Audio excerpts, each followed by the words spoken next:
Namaskar children. Today we are going to start with the topic demonetization of chapter 3 business environment, and the reference is taken from the NCERT.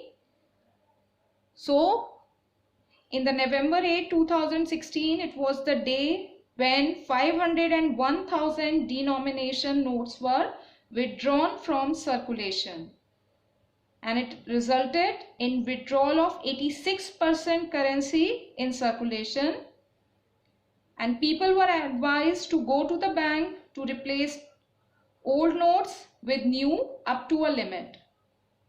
But there was a restriction on cash withdrawal also, and the main aim of demonetization was to curb corruption, counterfeiting, the use of high denomination notes for illegal activities, and especially for accumulation of black money generated by income that has not been declared to the tax authorities.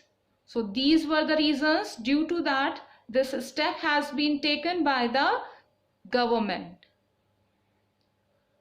And the people of India had to deposit the invalid currency in the banks, which came along with the restrictions placed on cash withdrawals.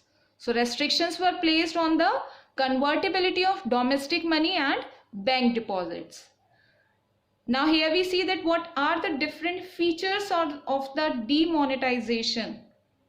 So the first feature is given, that is demonetization as a tax administration measures.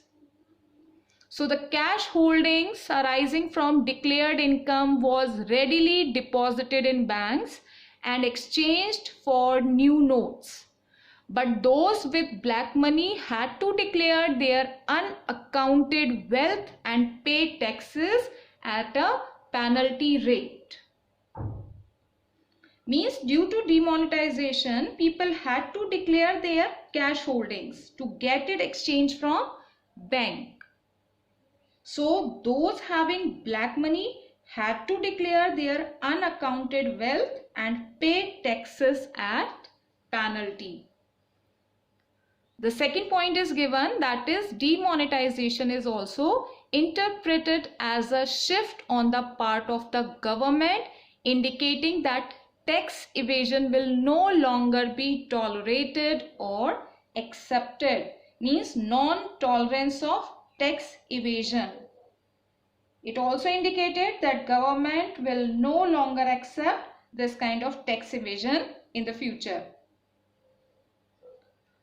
The third feature is demonetization also led to tax administration channelizing savings into the formal financial system. Though much of the cash that has been deposited in the banking system is bound to be withdrawn, but some of the new deposit schemes offered by the banks will continue to provide a base loans at lower interest rates.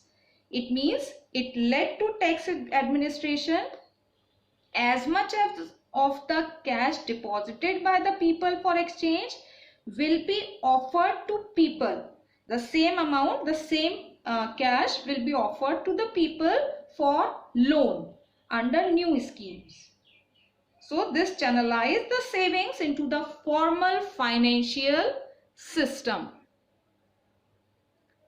The next point is demonetization is to create a less cash or cash light economy, like channelizing more savings through the formal financial system and improving tax compliances.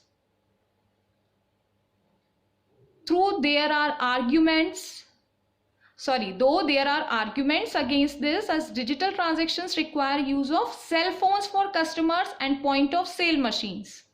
POS machines are required for merchants, which will only work if there is internet connectivity.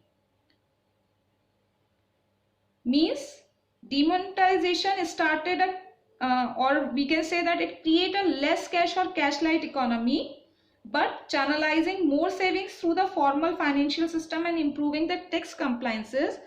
but afterwards also some of the different facilities, the digital for which are required for the digital transactions, those were required. So there were some arguments that will require the use of cell phones for customers and POS machines for businessmen, requirement of internet connectivity. So these kind of disadvantages were there, but afterwards also it helps the people to get into the formal economy.